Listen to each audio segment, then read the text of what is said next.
Prabhupada, Prabhupada, Prabhupada, Prabhupada.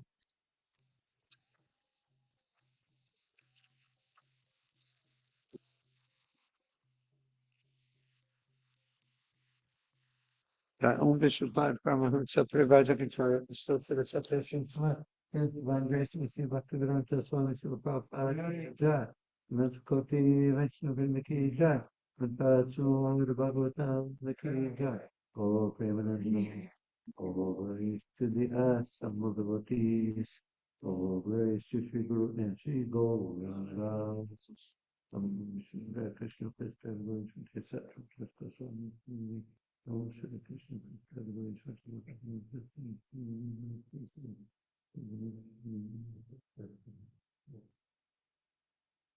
yes. Om Namo Bhagavate Vasudevaya. Om Namo Bhagavate Vasudevaya. Om Namo Bhagavate Vasudevaya. Om Namo Bhagavate Vasudevaya. Bhagavate Vasudevaya. Srimad Bhagavatam, the 6th chapter 16, verse number 26.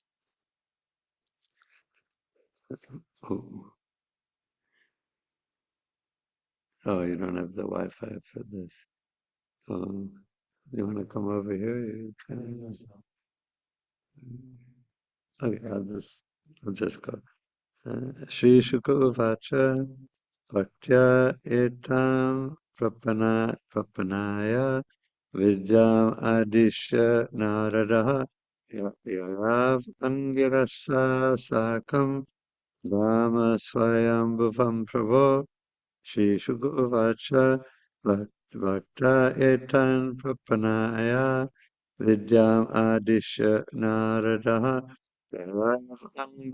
Angirasa Sakam Dhamma Swayambhuvam Prabho Shri Shukovacha Bhakta Etan Prapanamaya Vidyam Adishya Naradaha Yayam Angirasa Sakam Dhamma Swayambhuvam Prabho. Word by word. Shri Shukovacha. Shri Shukadev Goswami said, Bhaktaya unto the devotee, etan this, Prapanaya unto one who fully surrendered, Vidyam transcendental knowledge, Adisha instructing, Narada the great sage Narada, Yayo left. Angirasa, the great saint Angira, Sakam, with Dhamma, for the topmost planet, Swayambhuvam, belonging to Lord Brahma, Prabhu, O King.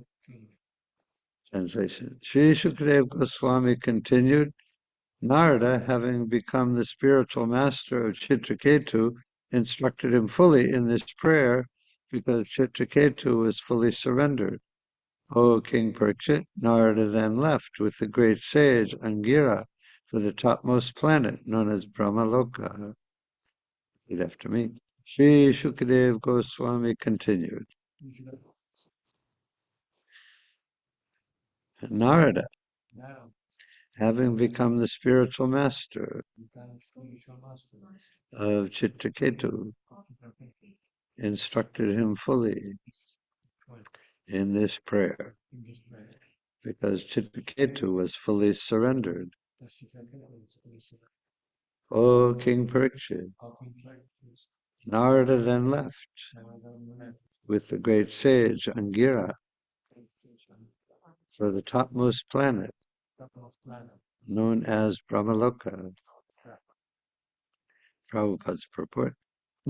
When Angira had first come to visit King Chitraketu, he did not bring Narada with him. However, after the death of Chitraketu's son, Angira brought Narada to instruct King Chitraketu about Bhakti Yoga. The difference was that in the beginning, Chitraketu was not in a temperament of renunciation. But after the death of his son, when he was overwhelmed by his great plight, he was awakened to the platform of renunciation by instructions regarding the falsity of this material world and material possessions. It is only at this stage that Bhakti Yoga can be instructed. As long as one is attached to material enjoyment, Bhakti Yoga cannot be understood. This is confirmed in Bhagavad Gita, chapter 2, verse 44. Bhogaishvarya prasaktanam taya parita chetasam vyavasayatmaka buddhi samado na vidhiyate. In the minds of those who are too attached to sense enjoyment and material opulence and who are bewildered by such things, the resolute determination of devotional service to the Supreme Lord does not take place. As long as one is very much attached to material enjoyment, one cannot concentrate his mind on the subject matter of devotional service. The Krishna consciousness movement is progressing successfully in the Western countries at the present moment because the youth in the West have reached the stage of vairagya, or renunciation. They are practically disgusted with material pleasure from material sources, and this has resulted in a population of hippies throughout the Western countries. Now, if these young people are instructed about Bhakti Yoga, Krishna consciousness, the instructions will certainly be effective. As soon as Chitraketu understood the philosophy of Vairagya Vidya, the knowledge of renunciation, he could understand the process of Bhakti Yoga. In this regard, Srila Sarvabhauma Bhattacharya has said, Vairagya Vidya Nija Bhakti Yoga. Vairagya Vidya and Bhakti Yoga are parallel lines. One is essential for understanding the other. It is also said, Bhakti Parishanubhava Viraktir Anyatra Cha. Srimad Bhagavatam 11.2.42. Advancement in devotional service or Krishna consciousness is characterized by increasing renunciation of material enjoyment. Narada Muni is the father of devotional service, and therefore, just to bestow causeless mercy upon King Chitraketu, Angira brought Narada Muni to instruct the king. These instructions were extremely effective. Anyone who follows in the footsteps of Narada Muni is certainly a pure devotee.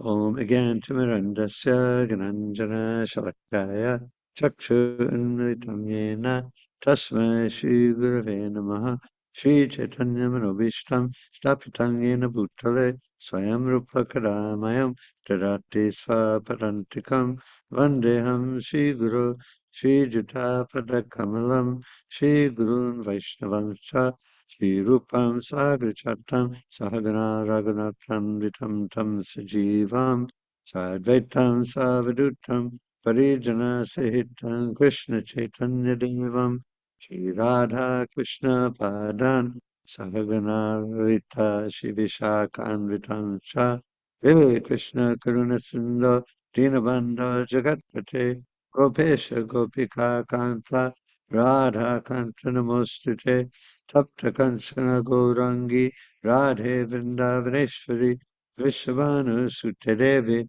Pranamami Hari Priye Vanchakalpatarubhyascha Kripasindhu Bhievacha Patitanam Bhavanebhyo Vaishnavebhyo Namo Namaha Jai Shri Krishna Chaitanya Prabhu Nityananda Shri Advaita Gadadhar Shri Vasari Gaur Bhaktavinda Hare Krishna Krishna Krishna Hare Hare Hare Rama Rama Rama Hare.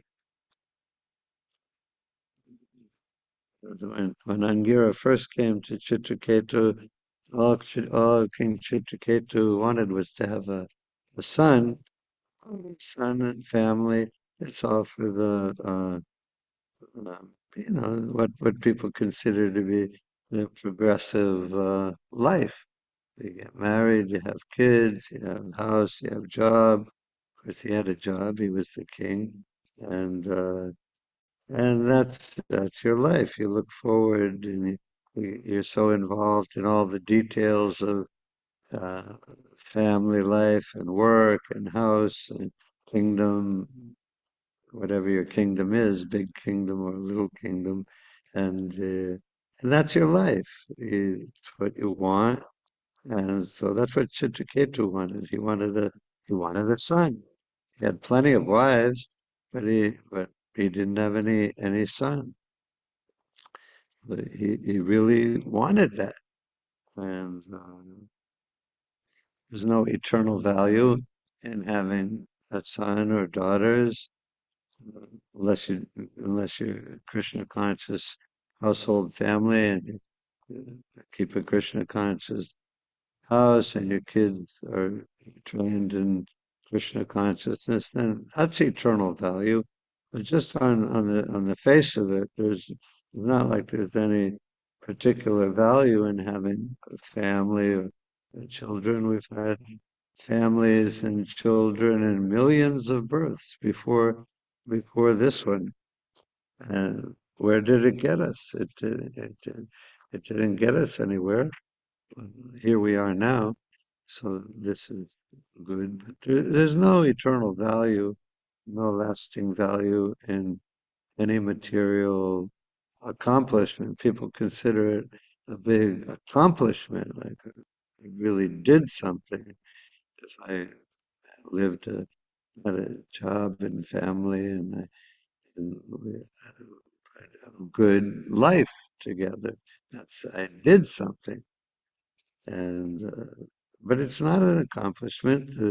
The birds and the beasts in the forest and the fish in the ocean, they're all having families. They're all having some abode, and we've done it so many times. There's no eternal value in it.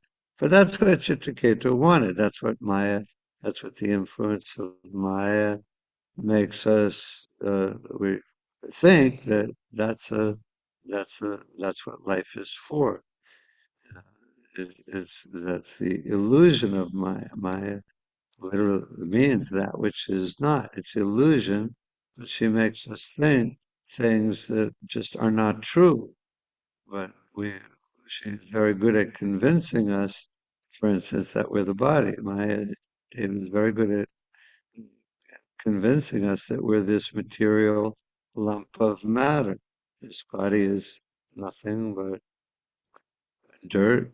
The food that we eat comes out of the dirt. The body is nothing but a very intricate machine made of earth, water, fire, air, ether, mind, and material mind, intelligence, and false ego.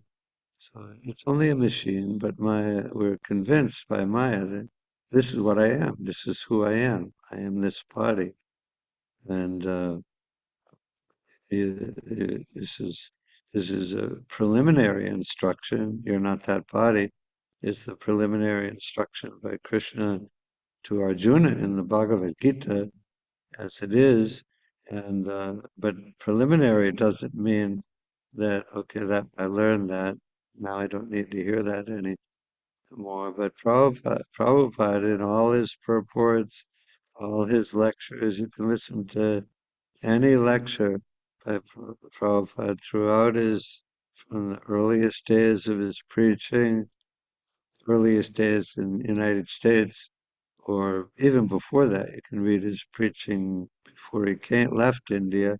And, but from the earliest days till for the whole time he was here, listened to lectures by him in 75, 76, most of 77, when he would always talk about, you're not the body. That's not the only thing he talked about, he, but he always hit on almost invariably speak about that, and that you're not the body. It's not that we're so advanced that we know that we're not the body, although we've heard it hundreds of thousands or many thousands of times. Still, when it's a cold day, we go outside, we're like, "Oh, I'm so cold, I'm so cold." It's the body that's cold. It's not me that's cold, but we say, "Oh, I'm so cold." It's not like and Prabhupada spoke about that time after time after time after time. Sometimes you'll hear him say in his lectures about that, about you're not the body, and many other points. He said, I've mentioned this several times. Still, I'm repeating. It's not like it's not as if Prabhupada thought that his disciples were stupid or like they couldn't remember anything.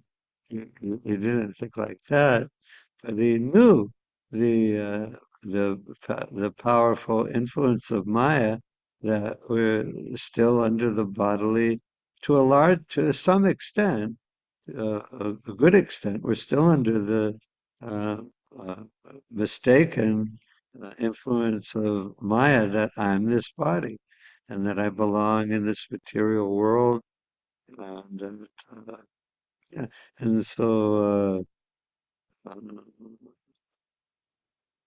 yeah, and another thing Prabhupada would constantly, uh, not every time, but constantly, repeatedly talk about in his lectures, practically to no matter like I've listened to him give lectures all over the United States in different situations in temples and other places, and in Europe and in Hawaii and in India, all over India. It's not like Prabhupada thought, oh, these are Indians. They know that they're not the body. They're from Vedic culture. And Krishna didn't preach like that. Arjuna is an Indian. And Krishna preached like that to Arjuna. You're not the body. Well, the basic. So you're not. So Prabhupada repeated these things over and over and over again. And another point he constantly repeated was that the material world is a place of suffering. He like made a very uh, uh, a sharp point and very direct, powerful point of talking about the threefold miseries of the material world: Adhyatmic, Bhautik, Adhidaivic miseries, and uh, and Janma, Mrityu, Jara, Vyadhi, birth, old age, disease, and death. Constantly talk about these things, and we don't outgrow our need to hear these very important and very basic points. So anyway, that's just something. One point that I mention. One point that I always emphasize or try to mention almost any time I do any kind of talk is that make a point that not only read, of course, reading Prabhupada's books is the most fundamental thing in Krishna consciousness. Everything, the whole ISKCON society, the whole Krishna consciousness movement all over the world, with so many temples and devotees now, but it's everything is based on and centered around Prabhupada's books. And Prabhupada was here physically, then everything was centered around him. Wherever he traveled and whatever he did, everything was centered around him. It's not like he's not here now, he's still here. But in the most obvious way, in the most important way, you could say he's here still and will always be here is in his books. So we have to read his books, but I always emphasize that Prabhupada's voice is so easily available. Just a couple clicks on your phone, your computer and you can hear any lecture by Prabhupada, any kirtan, any room conversation, any morning walk, any conversation with Cardinal Danilu, or any famous talk with Catholic cardinal in France, and so anything by Prabhupada, his audio is so easily available, and I heartily recommend listening to Prabhupada speak and chant bhajans and all kinds of things. You can hear so many things like in room conversations or morning walks that you might not hear or notice, or is a little different from like a formal Bhagavad Gita or Srimad Bhagavatam class. You can hear things in a different way when he's speaking directly with interacting with all different kinds of people, or in a room conversation with his close disciples and talking. So I, I heartily recommend listening to Prabhupada's voice. So, and this verse, of course, is about renunciation. And yeah, when Chitraketu, all he wanted was a son. He knows Angira is a saintly person. Okay, I'll ask him for a benediction. What I want a son. I'll ask him for that.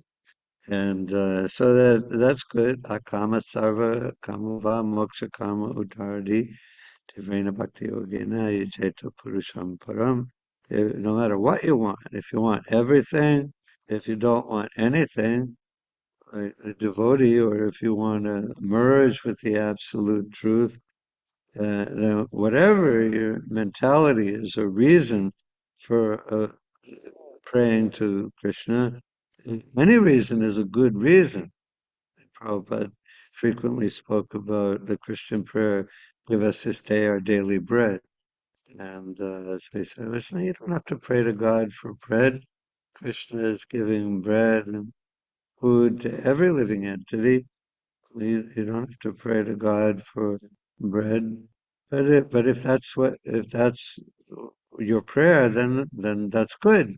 You're approaching Krishna for your needs instead of thinking that I can do everything on my own. I don't need any help, and I'm independent.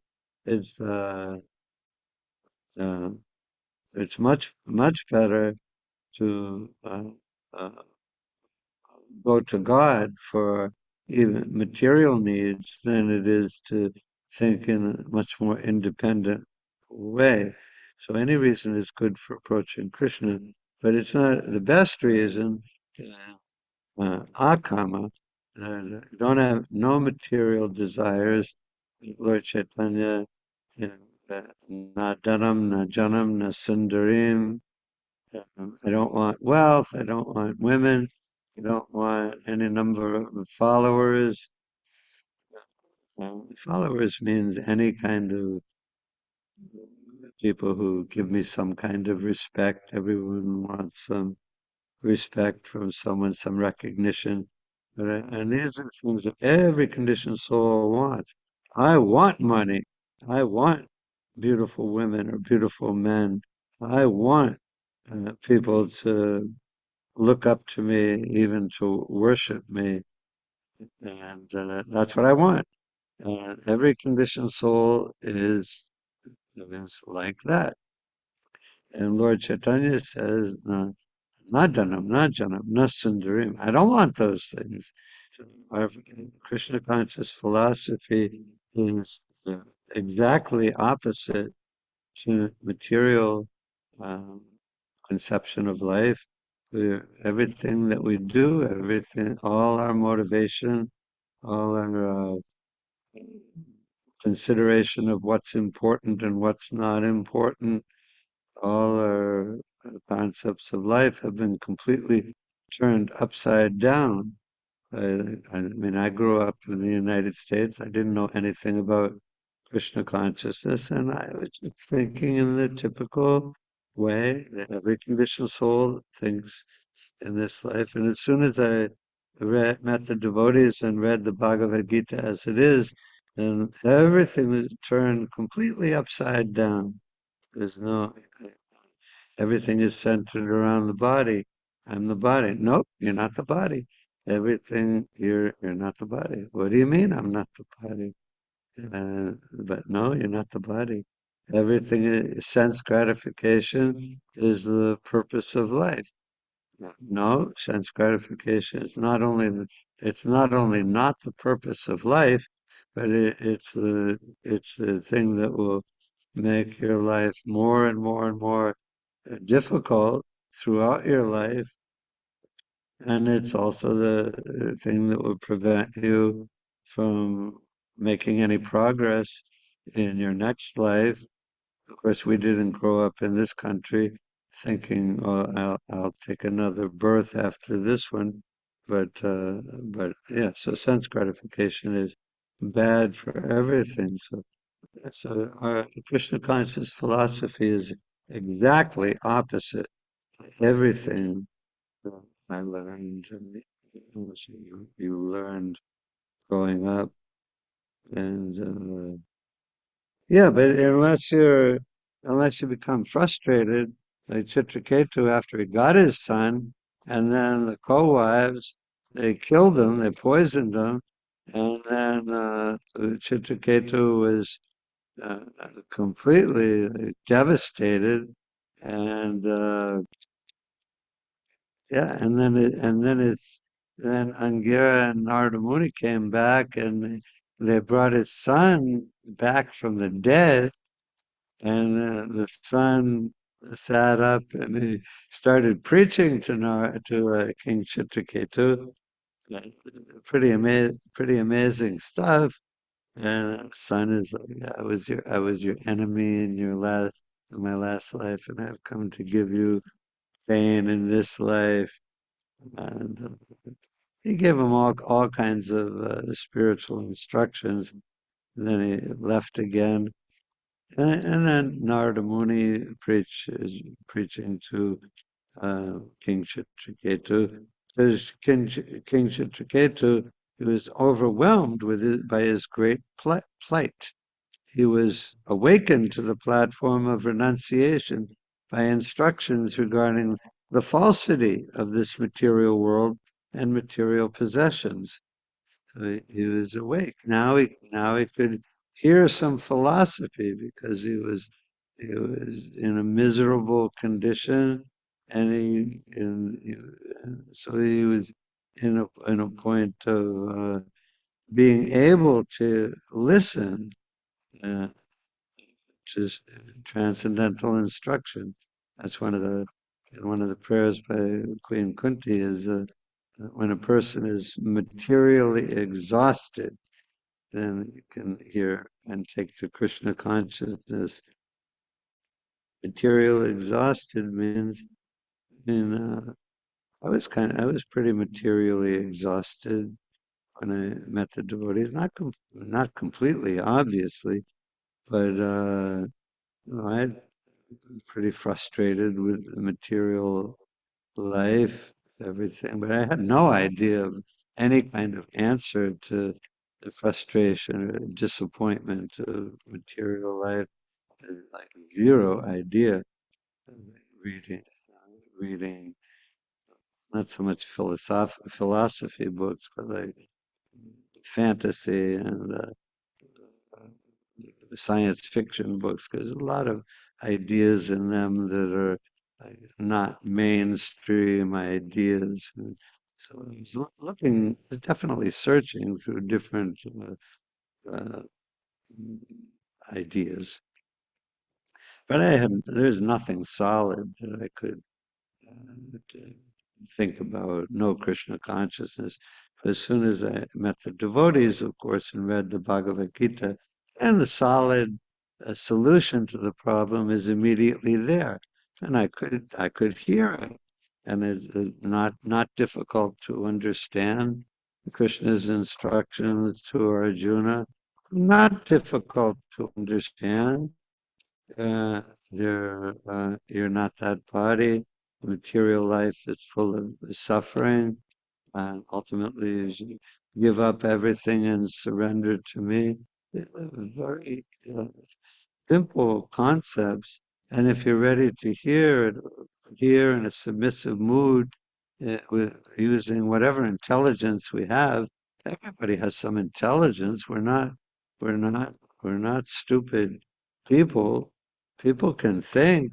There's not like Prabhupada made everything very simple for us, but and we can understand. We are pure spirit soul, eternally part and parcel of Krishna. So we have our God-given intelligence, and we can understand. And any human being is capable of understanding the, the simple transcendental facts of life. But you have to be ready to hear uh, material exhaustion, uh, frustration with material life. And of course, Prabhupada quotes this verse here: in the minds of those who are too attached to sense enjoyment and material opulence and who are bewildered by such things, the resolute determination of devotional service to the Supreme Lord does not take place. And of course, everything depends for our spiritual advancement. Everything depends on hearing submissively from authority. But we have to. There has to be uh, eventually, or sooner or later, hopefully sooner, there has to be resolute determination. I mean, like someone who wants to be a gold medal winner in the Olympics has to be very resolute in their determination. Of course, that's a very short-sighted goal. When he's older, he can't run anymore or play basketball anymore. It's a very short-sighted goal, for some years growing up, yeah, he has a very resolute determination. It's nothing compared to yeah. So, to achieve any goal, material or spiritual, there has to be some resolute determination. But the ultimate goal of becoming surrendering to Krishna, becoming a pure devotee, going back home, back to Godhead, being a pleasing, menial servant of our spiritual master, for the transcendental goals, resolute determination is the requirement, and we're always we as aspiring devotees, we're always trying to improve and increase upon our resolute determination. Where devotees are always self-analytical. Oh, I didn't. I'm thinking like that. That's not a Krishna conscious way to think. I said that or I behaved like that. That's not a good way to think or act by Krishna. Where devotees are constantly analyzing our not only our activities and our speech, but our thoughts. We're always uh, constantly doing that. Materialist doesn't do that very much. They're like, I got angry. I got mad at that guy and I punched him in the face. He deserved it. That's what I did. That's what I did. That's what I wanted to do. That's what I did. Or, yeah, I want to take over this company. I don't care who I hurt. And I'm greedy. I want it, so I'm gonna get it. And they're not very thoughtful at all or considerate uh, about what the repercussions of their thoughts or activities will be. So, with their own family, they are, but very little outside their own family, and sometimes not even within own family. As Kali Yuga progresses, even family life becomes more worse and worse and worse. Kali Yuga is such a degraded age. But devotees, we're the opposite. We're always considering, oh, I don't think that would have, if my spiritual master was here, I don't think he would like it if I said that, or if I did that. He wouldn't like that. And of course, our spiritual master is always with us, and Krishna is always with us. Krishna is in the core of our hearts. So devotees are always very thoughtful and self-reflective like that. And that's a very good thing. That's an extremely good thing. We need that. Uh, and then, yeah, so, and Prabhupada talks about, uh, yeah, so on the point of you can't take to Krishna consciousness until you have some sense of renunciation, which is the main point of the whole verse and purport, is an illustration of that, or side point or a connected point to that is once you have understanding of Krishna conscious philosophy, which we all do, then you you really can't enjoy material sense gratification anymore. I mean, there's one incident I heard with one disciple who I don't know who the disciple was. I don't know the details of the situation. The way I heard it was from a respected devotee, or I heard it in a way that I have confidence in was a bona fide repetition of the situation. And the devotee said, Prabhupada, you've spoiled us for material life, and, and we can't get into it anymore. And Prabhupada spoiled us. And Prabhupada laughed and said, "Yes, I know." And it's like that once you have.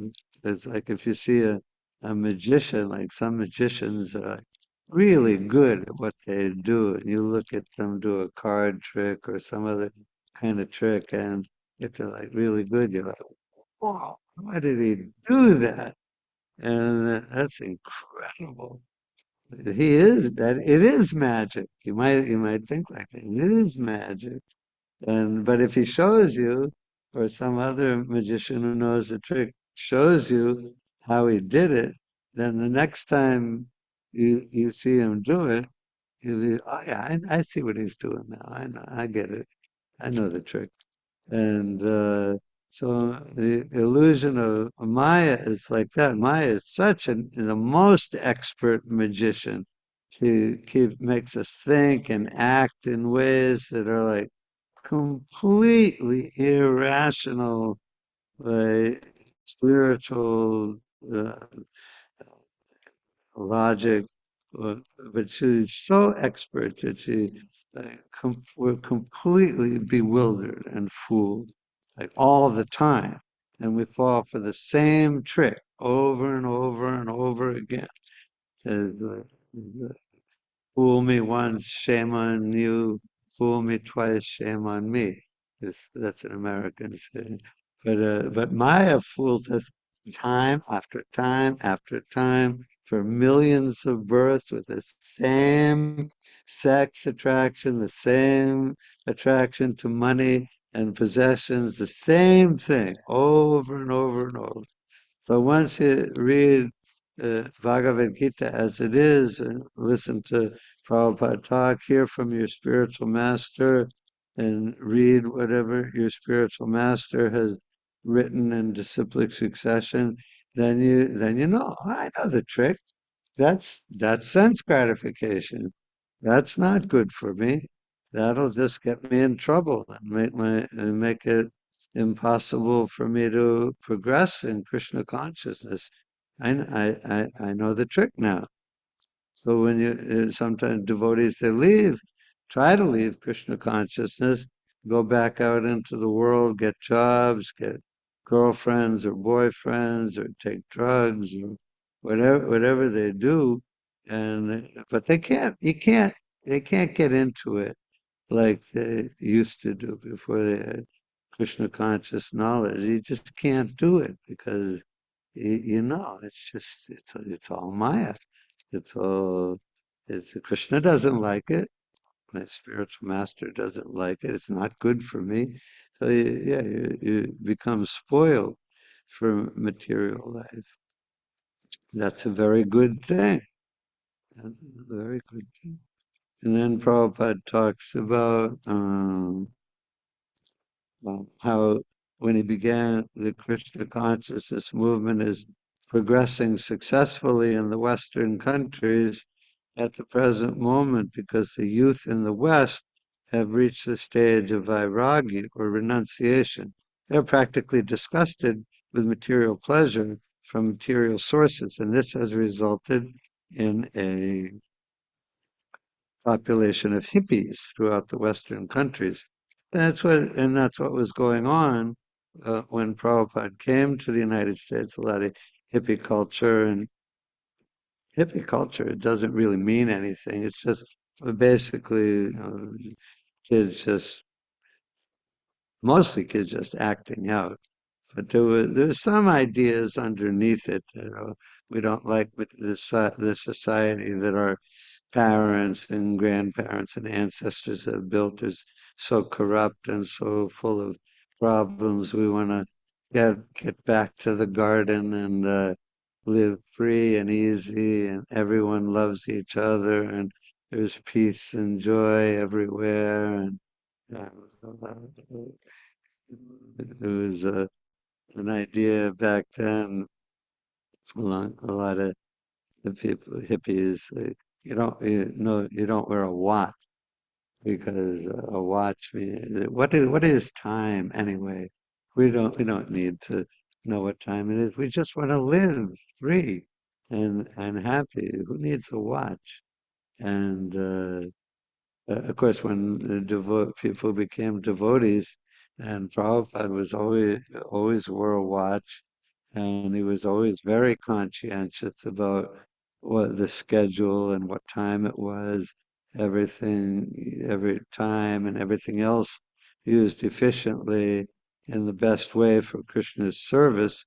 And all the devotees, a lot of the devotees started wearing watches again. It's just a little example, but there was some idea uh, back then, and it's not that that's not still here. It's not like, oh yeah, the hippies back then. Now, that was a very unusual time, and that's when Prabhupada came. But it's not like that now, and in a lot of ways, times now are quite a bit different in so many ways. But it's not like there aren't materially exhausted people out there now. It's not like there aren't many people everywhere you go, no matter what country all over the world. There are so many people everywhere you go that are looking for answers to the miseries of life, frustration of material life. If you go out on Harinam or distribute a book on the street, the next person you distribute a book to might be the next Radhanath Swami or Naranjana Swami or Taraka Prabhu or Mother Jamuna or Mother Malati or any of the great souls that are not only the famous ones like them, but so many, just great souls. And the next person you meet anywhere could be the next devotee. You don't know. There are devotees everywhere, just waiting to get a Prabhupada's books, meet the devotees, and chant Hare Krishna, and take up Krishna consciousness to one extent or another. And there was one devotee here, Mother Kalini, and I'm sure you've all heard about Mother Kalini, and she was here in Gita Nagari almost from the beginning of Gita Nagari, And up until several years ago, when she left her body, she's such a great soul, and just kind and loving to all the devotees, and for taking care of the deities and taking care of the cows. And she was as highly respected as any of the great big sannyasis who came here, like Radhanath Swami or Bhakti Charu Maharaj or any of the big sannyasis who came here. All gave her as great respect as to any of their God, most advanced God brothers. She was so such a great devotee, and there are devotees, there are people like that, not only like her, but like all kinds of devotees everywhere. It's not like, oh, that was the hippie days, that was an unusual time. It's good when Prabhupada came when he came, but it's not like that now. But it's always like that in the material world. There are always people who are materially frustrated. And then in the last paragraph, Prabhupada talks about Vairagya Vidya. Vairagya Vidya Nija Bhakti Yogam. Vairagya, renunciation, knowledge of renunciation, and Bhakti Yoga. They're parallel lines. One is essential for understanding the other.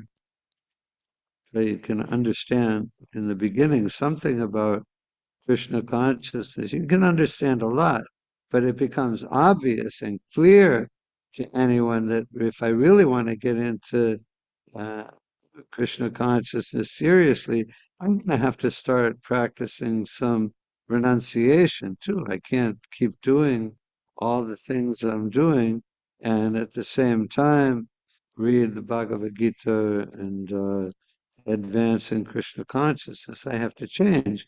There has to be, uh, and they do go well together. Advancement in bhakti yoga will produce more, or make it easier to become more renounced, and more renunciation will give you more time and energy uh, to practice Krishna consciousness. So they uh, go very well together. There's a couple minutes. Does anyone have any questions or comments? Anything? Yeah.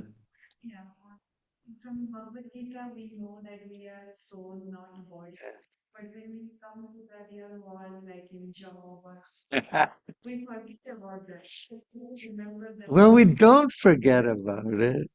I mean, I worked when I lived here in the 90s and up to 2010. I went to work every day in Harrisburg. And you don't forget that you're a devotee. You don't forget that you're a pure spirit soul. You have to get into it out there. You can't, you gotta, whatever you have to do at work, you do. But you don't forget about your internal life, your Krishna You don't forget you're a devotee. You don't forget your pure spirit soul, not the body. But for the time being, you're at work. You gotta go along to get along. You gotta do what you gotta do. Material world is like that. Almost all the devotees are not that. There's so many devotees in the United States, at least, living in the temple, like there were in the 60s, 70s, 80s, 90s. Not so many devotees, but most people are married, have jobs, or do live outside and have a very good Krishna conscious life outside of the temple.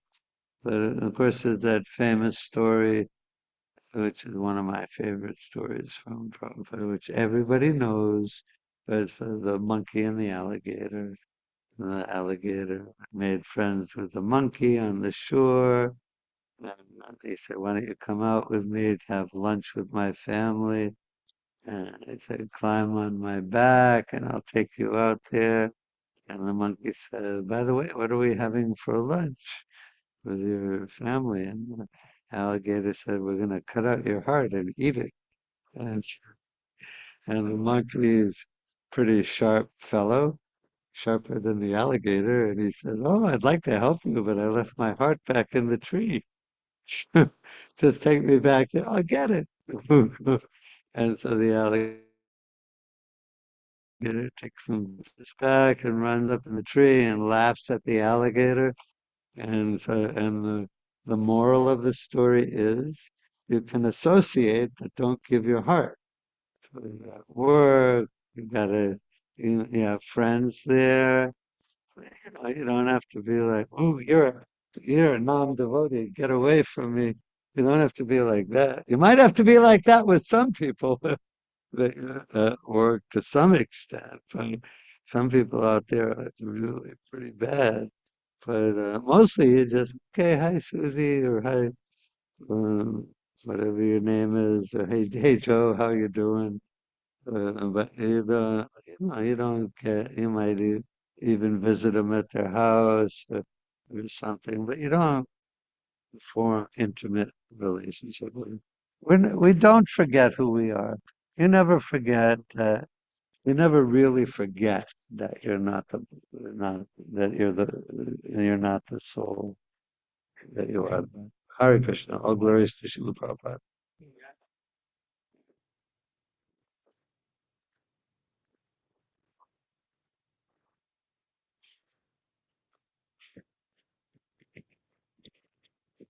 But I want more. Oh. Me too, Prabhu.